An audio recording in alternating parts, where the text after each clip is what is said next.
Hello दोस्तों, मैं हूं डॉक्टर युवराज लहरे, न्यूरोलॉजिस्ट रांची से। और पिछले सारे वीडियोस में आप लोगों ने देखा होगा, हम स्पाइन के बारे में आप लोगों को बता रहे थे। स्पाइन में जो है डिस्क का प्रॉब्लम, टीबी का प्रॉब्लम, ट्यूमर का प्रॉब्लम, इन सब चीज़ों के बारे में हमने आप लोगों को बताया। और बहुत सारे जो डिस्क की जो बीमारियाँ होती हैं उनमें हमने आप लोगों को बताया था कि अगर अर्ली जब सिम्टम दिखता है तो फिज़ियोथेरेपी और एक्सरसाइज ही मेन ट्रीटमेंट होता है। अगर फिज़ियोथेरेपी एक्सरसाइज को ना करें और प्रिकॉशन ना लें तो ये डिस्क का जो प्रॉब्लम है वो बढ़ता जाता है और लास्ट में सर्जरी करना पड़ता है।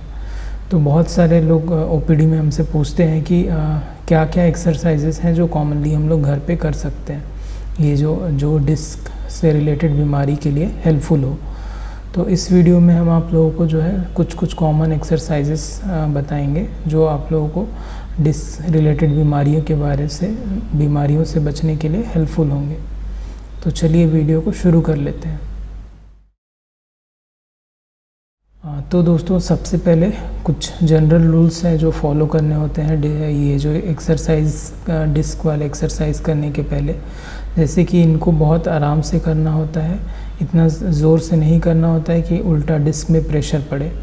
दूसरा, अगर आप ये एक्सरसाइज शुरू करते हैं तो पहले थोड़ा थोड़ा कीजिए, फिर धीरे धीरे इनको फ्रिक्वेंसी को बढ़ाते जाइए। और तीसरा, जब भी ये एक्सरसाइज करते हैं तो जर्किंग को अवॉइड करिए, जैसे कि जंपिंग करना, बहुत फास्ट रनिंग करना, इनको अवॉइड करिए। ये एक्सरसाइजेस मेनली मसल को स्ट्रेंथन करने के लिए होते हैं और थोड़े आइसोमेट्रिक जैसे कि एरोबिक जैसे एक्सरसाइजेस ज़्यादा हेल्पफुल होते हैं। तो सबसे पहला है कि सर्वाइकल डिकम्प्रेशन एक्सरसाइज। इस एक्सरसाइज में आपको किसी बार या रॉड के थ्रू हाथों से लटकना होता है।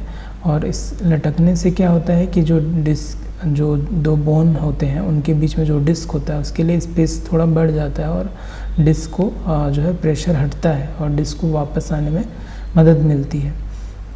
देन उसके अलावा जो है दोस्तों, स्टैंडिंग एक्सटेंशन में आपको कमर पे अपने हाथ को रखना है, देन पीछे की तरफ बेंड होना है, नेक और बैक दोनों को एक्सटेंड करना है। इससे नेक का जो डिस्क होगा और जो लंबर जो डिस्क होगा दोनों को हेल्प मिलेगा। देन उसके अलावा आप प्रोन एसएलआर एक्सरसाइज कर सकते हैं। प्रोन एसएलआर एक्सरसाइज में दोस्तों आपको सो के जो है अपने हिप को ये करना है, ऊपर उठाना है। और जब हिप को ऊपर उठाएंगे तो नी को स्ट्रेट रखना है, नी को मोड़ना नहीं है, अपने घुटनों को मोड़ना नहीं है।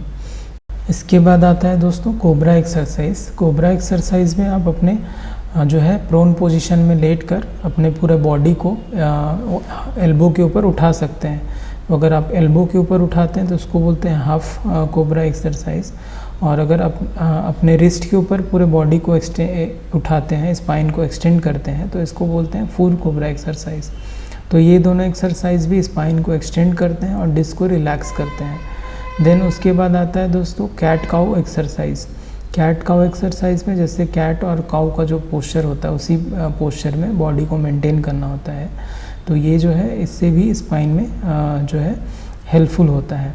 देन उसके बाद आता है दोस्तों bird dog exercise. Bird dog में आपको जो है एक नी और एक रिस्ट के ऊपर प्रेशर देके स्पाइन को स्ट्रेट करके मेंटेन करना होता है। देन उसके बाद आता है दोस्तों प्लैंक एक्सरसाइज। प्लैंक एक्सरसाइज में जो है बॉडी को एल्बो और अपने पैर के ऊपर स्ट्रेट मेंटेन करना होता है। और उसके अलावा ये जो है उसको आप साइड वाइज भी कर सकते हैं। तो साइड वाइज करने में जो है उसको बोलते हैं साइड प्लैंक एक्सरसाइज। तो ये जो दोस्तों दोनों प्लैंक एक्सरसाइज भी काफ़ी स्पाइन के लिए हेल्पफुल होता है। देन उसके अलावा आप जो है सुपाइन पोजीशन में लेटकर अपने हिप को उठा सकते हैं और या फिर एक पैर को उठा सकते हैं। तो ये एक्सरसाइज भी स्पाइन के लिए हेल्पफुल होता है।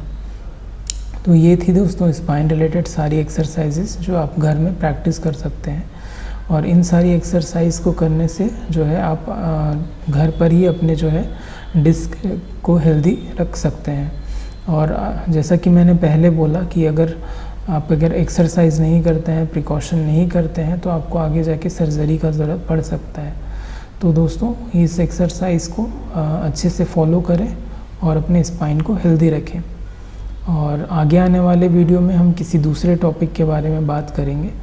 और ये सारी वीडियो बहुत हेल्पफुल होती हैं, इसीलिए ज़्यादा से ज़्यादा इनको शेयर करें और ऐसे ही वीडियोस देखते रहने के लिए चैनल को सब्सक्राइब कर लें।